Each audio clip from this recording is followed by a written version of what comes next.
We live in a world of signals. Who controls the message? Understand the message. Welcome to the Chaffee. Welcome to Module 1 of our video series on media theory. In this module, we'll cover critical thinking, science literacy, and the foundations of theory.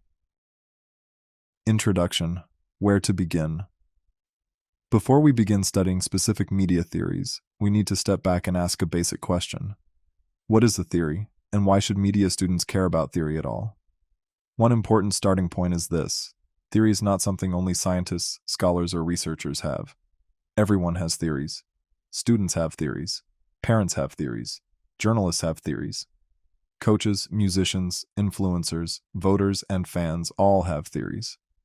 Whenever we try to explain how something works, why something happened, or what might happen next, we are theorizing. You may have a theory about why one TikTok video goes viral, and another does not. You may have a theory about why some people believe in misinformation. You may have a theory about why a friend stopped texting back, why a professor assigned so much reading, why a movie became popular, or why one news story dominates public attention. These everyday theories may be weak, incomplete, untested, or based mostly on personal experience. But they are still theories in the basic sense that they are attempts to explain the confusing world in which we live. In academic work, however, theory becomes more disciplined. Rosenberry and Vicker define theory as a statement that predicts or explains how certain phenomena are related to one another. DeFleur and DeFleur describe theory as a description of how something works and as an explanation of what conditions or factors bring about some consequence. So the difference between an everyday theory and an academic theory is not that one is an explanation and the other is not. The difference is that academic theories are more carefully defined, more systematically tested, and more open to revision based on evidence.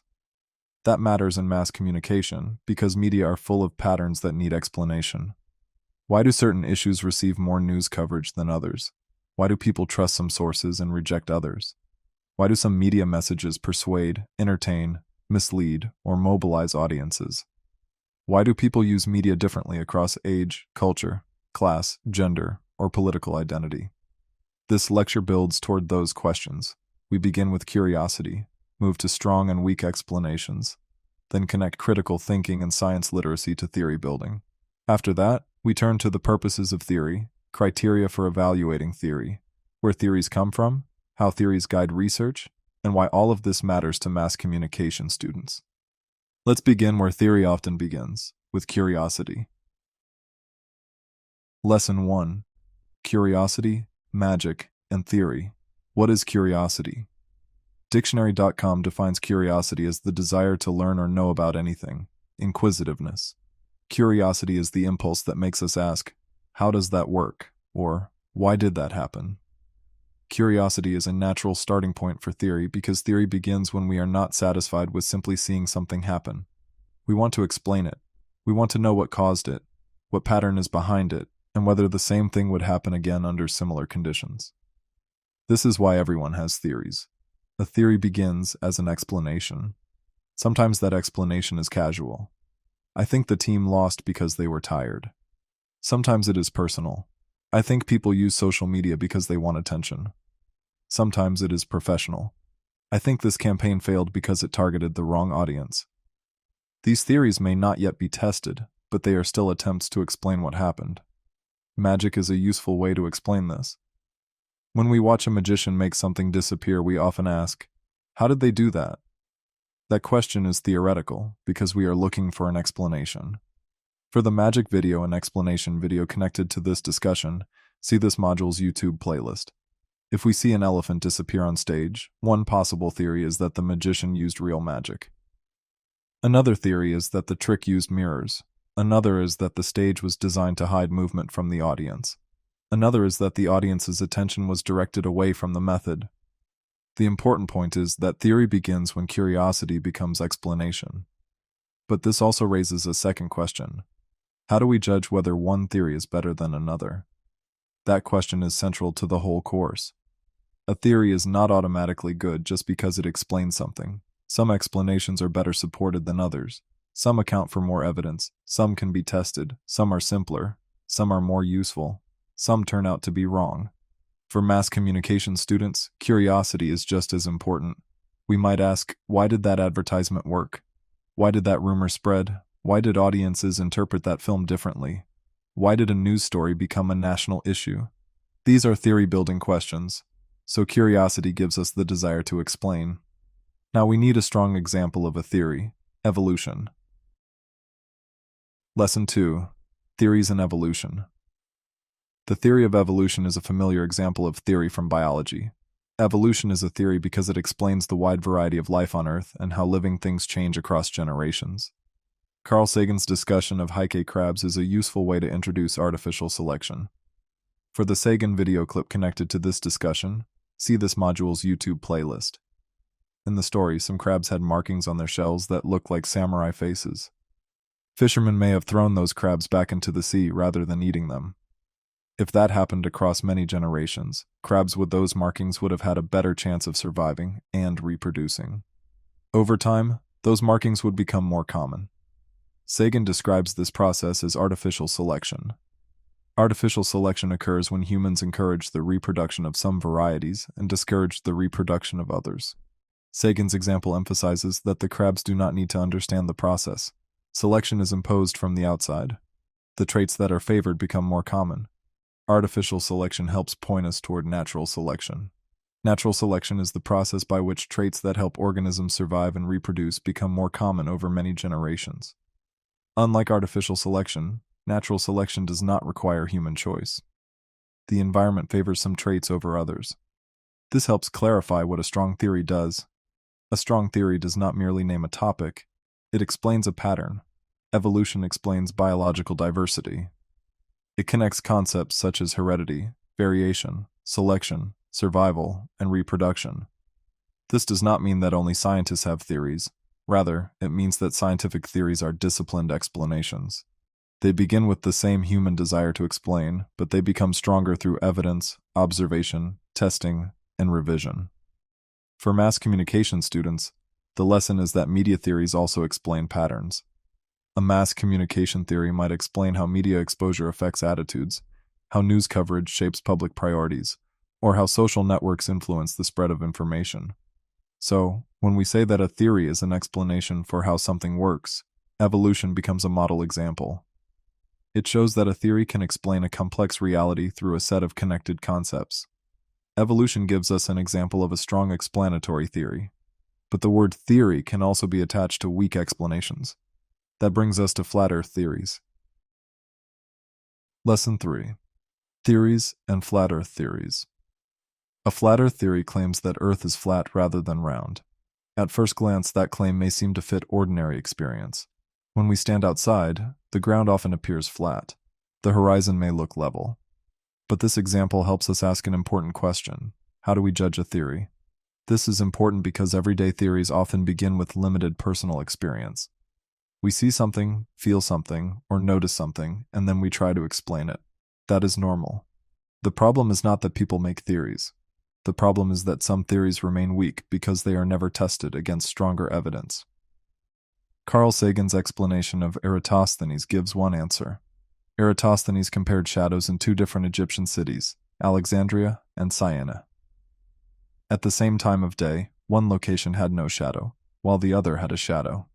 Sagan explains that this observation makes sense if Earth is curved. For the Sagan video clip on Eratosthenes, see this module's YouTube playlist. This example gives us several important terms. Observation means carefully noticing what happens.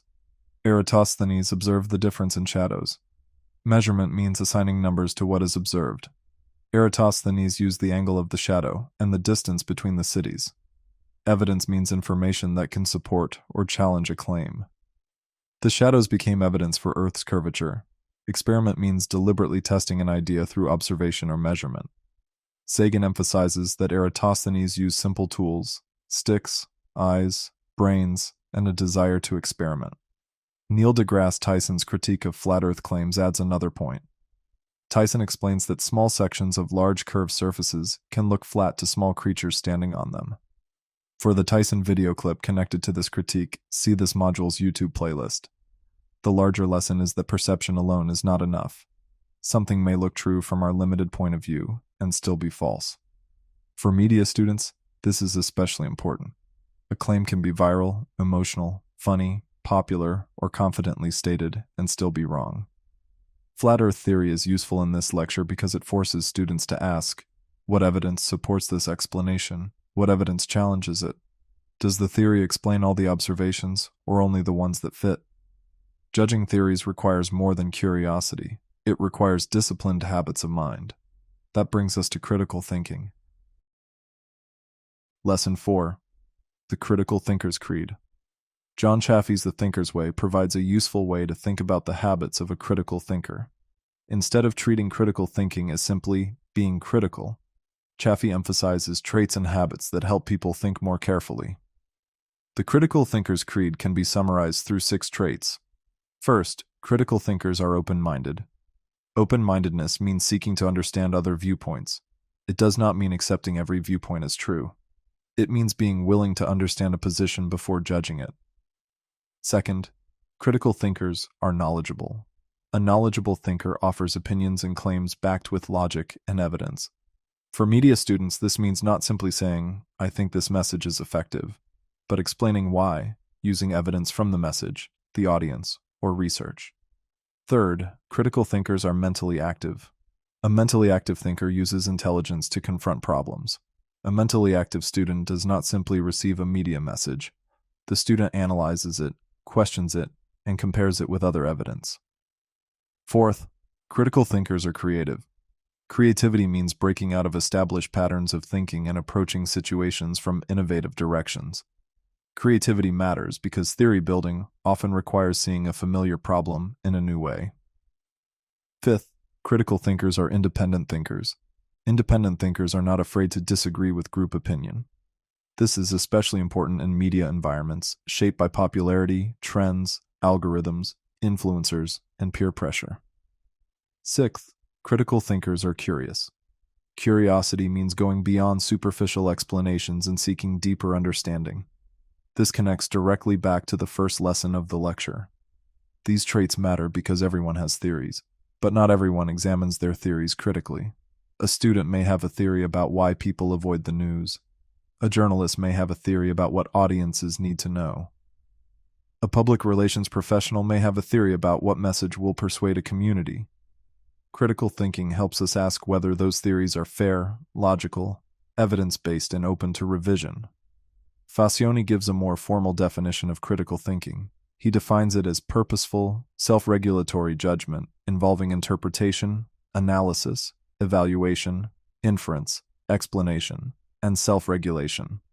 He also emphasizes dispositions such as open-mindedness, intellectual honesty, fair-mindedness, and willingness to revise one's views. Together, Chaffee and Facione suggest that critical thinking is not just a skill, it's a disciplined habit. A theorist needs this habit because theory building requires asking questions, weighing evidence, considering alternative explanations, and correcting one's own thinking. Critical thinking helps us judge claims. Science literacy helps us understand how claims are tested. Lesson 5. Science and Science Literacy.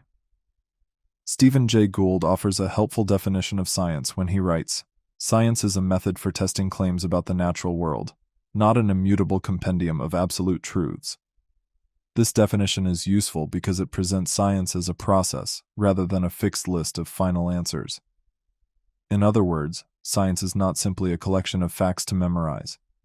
It is a disciplined way of asking questions, gathering evidence, testing explanations, and revising conclusions when better evidence appears. Gould's definition also reminds us that scientific knowledge is not supposed to be frozen forever. Science becomes stronger because it can correct itself.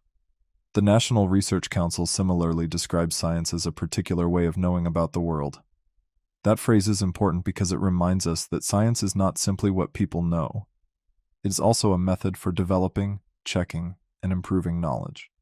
Scientific explanations should be based on observations, evidence, and claims that can be checked by others. This does not mean that science owns the idea of theory. People make theories all the time. Science is one disciplined way of improving theories by testing them against evidence. A student's theory about why people believe misinformation might begin as a hunch. Through research, that theory could become more precise, more testable, and more useful. Neil deGrasse Tyson connects science to public life through his comments on science literacy. For the Tyson clips on science literacy, see this module's YouTube playlist. The National Research Council defines scientific literacy as the knowledge and understanding of scientific concepts and processes required for personal decision-making, participation in civic and cultural affairs, and economic productivity. John Miller's concept of civic scientific literacy adds another useful layer. Miller defines it as enough understanding of scientific terms and constructs to read a daily newspaper and follow competing arguments in a public controversy. Miller's work stresses that science literacy includes both knowledge of basic concepts and understanding of how scientific inquiry works. This matters for media students because citizens usually encounter science through media. They hear about science through news stories, documentaries, podcasts, social media, influencers, public health messages, advertising, and political debate. Tyson's comments add a practical dimension. He argues that science literacy empowers people to know when someone is giving them wrong information. In other words, science literacy helps protect people from charlatanism, misinformation, and exploitation. For media theory, science literacy matters because it teaches us how explanations can be tested, refined, challenged, and improved. Now that we have defined curiosity, critical thinking, science, and science literacy, we can turn directly to what theory is supposed to do. Lesson 6. Purposes of theory. Rosenberry and Vicker explain that theory contributes to the development of knowledge. They connect theory, research, and knowledge, arguing that theory coupled with research can create new insights and extend knowledge in media and communication. They define epistemology as the study of the nature and scope of knowledge and how people validate or justify what they know or believe. In simpler terms, epistemology is about how we come to know things. Rosenberry and Vicker define theory as a statement that predicts or explains how certain phenomena are related to one another. This definition gives us two major functions of theory: explanation and prediction. An explanation tells us why or how something happens. A prediction tells us what we expect to happen under certain conditions. These are not only scholarly activities. In everyday life, people explain and predict constantly. A student may predict that a video will get more views if it uses a certain song. A reporter may predict that a story will draw public attention because it connects to a local problem. A public relations practitioner may predict that a message will work better if it comes from a trusted community member. These are theories in action. The academic task is to define them more clearly and test them more carefully. Rosenberry and Vicker also list the purposes of theory in mass communication. They explain that theory can be used to explain effects of mass communication on those who are exposed to it. For example, how might repeated exposure to certain media content affect beliefs, attitudes, or behavior? Explain the ways people use mass media and why they use it. This reminds us that audiences are not simply passive. They choose media for information, entertainment, escape, identity, habit, or social connection. Explain how people learn from mass media. News, documentaries, advertising, entertainment, and social media all teach audiences something, whether intentionally or unintentionally. Explain the role of media in shaping values of those exposed to it. Media can reinforce ideas about success, beauty, gender, race, politics, citizenship, consumerism, and social norms. Rosenberry and Vicker also define symbolic communication as the use of words and images to signify real-world objects and more abstract ideas. This is important because mass communication is largely symbolic. Media professionals work with words, images, sounds, graphics, stories, and signs. So, theory helps us explain how symbolic messages work, how audiences respond, and how media become part of social life. If theory has purposes, then we need ways to evaluate whether a theory is strong or weak. Lesson 7. Criteria for evaluating theories. Rosenberry and Vicker explain that not all theories are created equal. This point is especially important once we recognize that everyone has theories. Some theories are careful and useful, others are weak, untested, too narrow, or based on faulty assumptions. Rosenberry and Vicker identify criteria that can be used to judge whether a theory is worthwhile. The first criterion is scope. Scope means how generally or widely a theory can be applied. A theory that explains only one television program or one advertisement has narrow scope. A theory that applies to many programs, advertisements, platforms, or media situations has broader scope. The second criterion is appropriateness. Appropriateness means the logical consistency of the theory with its assumptions and with what it is trying to explain. Rosenberry and Vicker give the example of trying to connect advanced education with living in an even-numbered house. That would have little appropriateness because there is no logical connection between the two. The third criterion is heuristic value. Heuristic value means the ability of a theory to generate new ways of thinking and new research ideas. A theory with high heuristic value helps scholars ask more questions and conduct more studies. The fourth criterion is validity. Validity means the degree to which a theory is able to predict and explain the events it claims to predict and explain. A theory that repeatedly fails to explain what it says it explains has weak validity. The fifth criterion is parsimony. Parsimony means simplicity. In general, simpler theories are better than unnecessarily complicated ones, as long as they still explain the evidence. The sixth criterion is openness, or adaptability. Rosenberry and Vicker note that this is especially important in communication because technologies change. A theory developed for newspapers or broadcasting may still be useful if it can adapt to social media, streaming, mobile communication, and other newer technologies. The seventh criterion is practicality, or usefulness. A theory should help us understand real-world phenomena in a practical way. The eighth criterion is testability, sometimes called falsifiability. Rosenberry and Vicker explain falsification as the ability to say in advance what kind of data would show that the theory does not work as intended. Their point is that if something cannot be proved wrong, it cannot really be proved right either. This list helps students see that theory evaluation is not just opinion. We can ask, is the theory broad enough? Is it logical? Does it generate research? Does it explain evidence? Is it simple enough? Can it adapt? Is it useful? Can it be tested? Once we know how to evaluate theories, we can ask where theories come from in the first place. Lesson 8. Where do theories come from? DeFleur and DeFleur explain that theories do not simply appear out of thin air. They describe several sources and building blocks of theory. First, DeFleur and DeFleur define concepts as the basic building blocks of theory. A concept is a named condition, factor, or situation that exists in reality and plays some necessary part in the process the theory describes. Examples in mass communication might include age, income, socioeconomic status, hours per day spent viewing, media exposure, or audience attention. They also explain that many concepts are variables. A variable is a concept that can take different values. Age varies. Income varies. Hours spent watching television or using social media varies. Variables matter because research often measures them. DeFleur and DeFleur distinguish between independent and dependent concepts or variables. An independent variable is a condition thought to influence something else. A dependent variable is the outcome that may be influenced. For example, hours spent playing video games might be an independent variable, while grades might be the dependent variable if the theory claims that gaming time affects school performance. DeFleur and DeFleur also explain that theories can be stated as sets of propositions. A proposition is a statement that describes an assumed relationship between concepts or variables.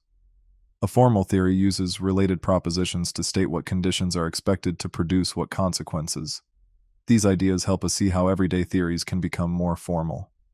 A student might begin with the theory that people believe influencers because they seem authentic.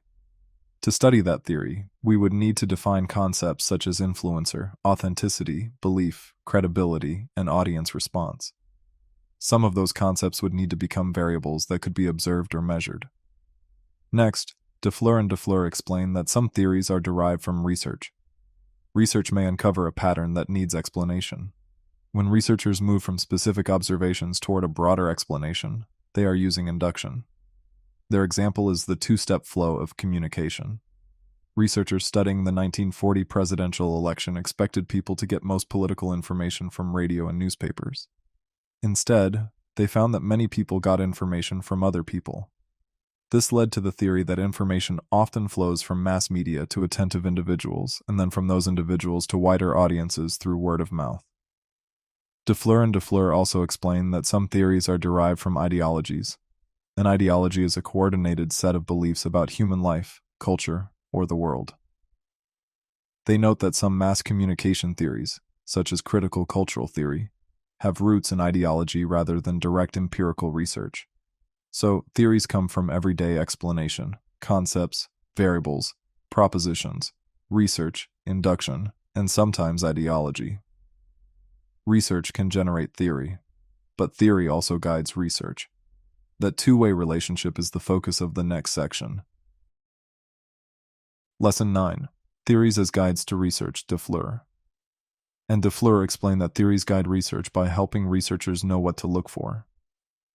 A well-formulated theory leads to logical expectations about what should be observable if the theory is valid. This is why the relationship between theory and research is reciprocal. DeFleur and DeFleur describe it as a two-way street. Research can generate theory, and theory can guide more research. To understand this, we need to return to several of their terms.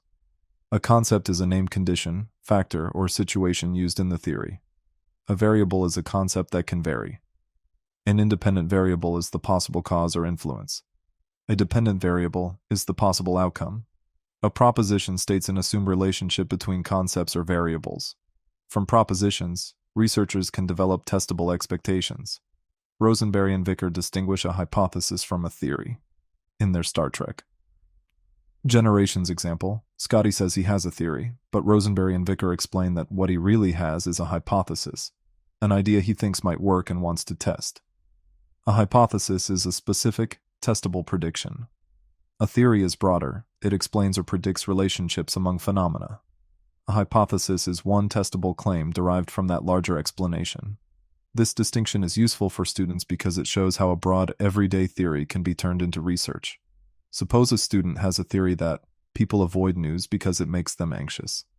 That theory could lead to a hypothesis such as, students who report higher anxiety after viewing news will report lower intention to follow news regularly. Once stated this way, the idea can be studied. DeFleur and DeFleur also explain that a theory must connect to observable reality. They describe 4 rules for formal theory building. 1. A formal theory is set forth as a limited set of related propositions. 2. Those propositions express assumed relationships between independent and dependent concepts. 3.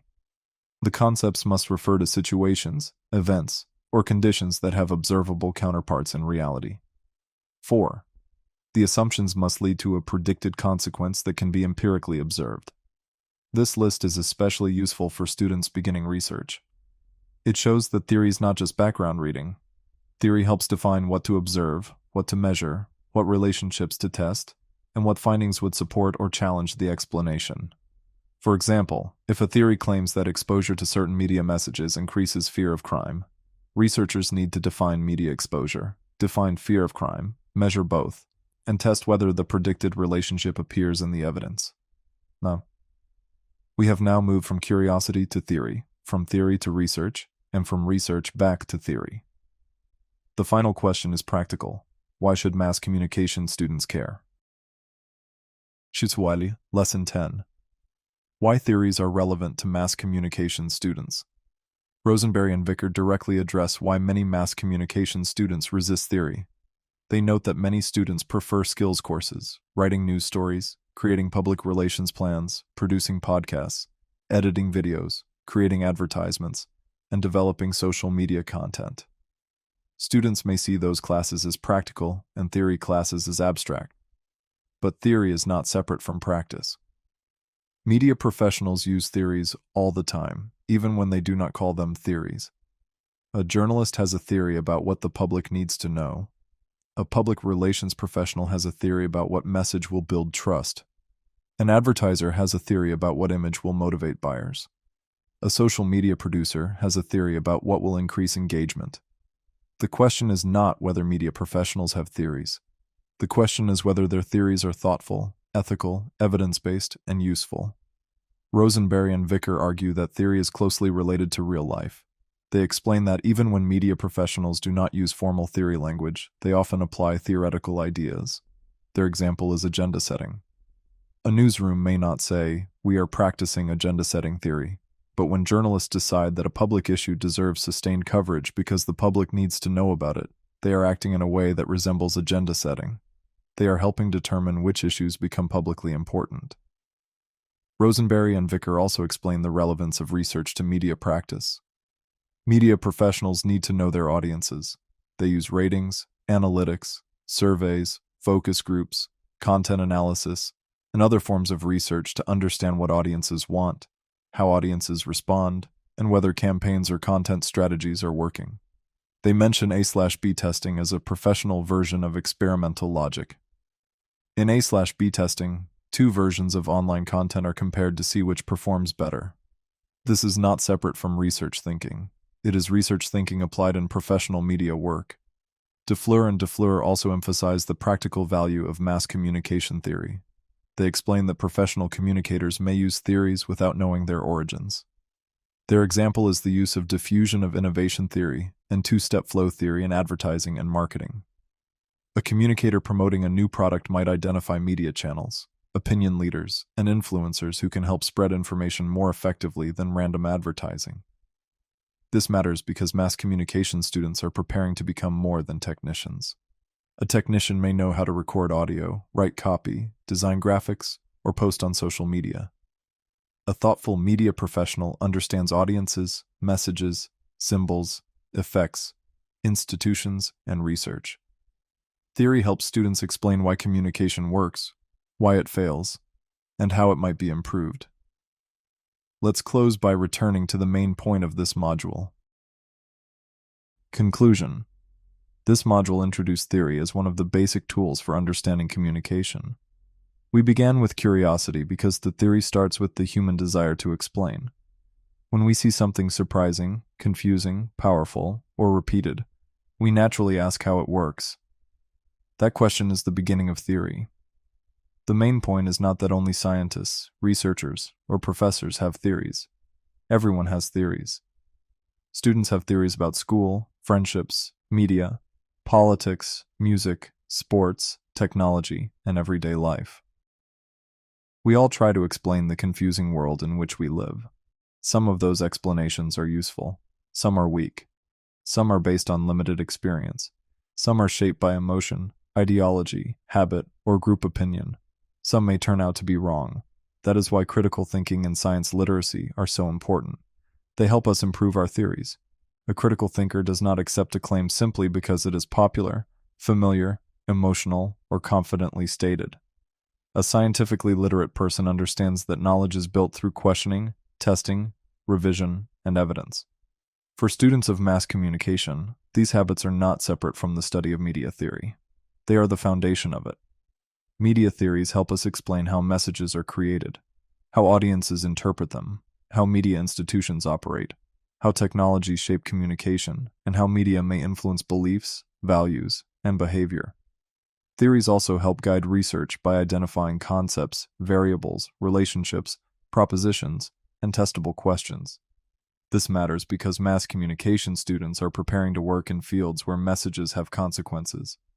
Journalists, public relations professionals, advertisers, broadcasters, filmmakers, podcasters, and social media managers all make decisions about symbols, audiences, evidence, persuasion, and meaning.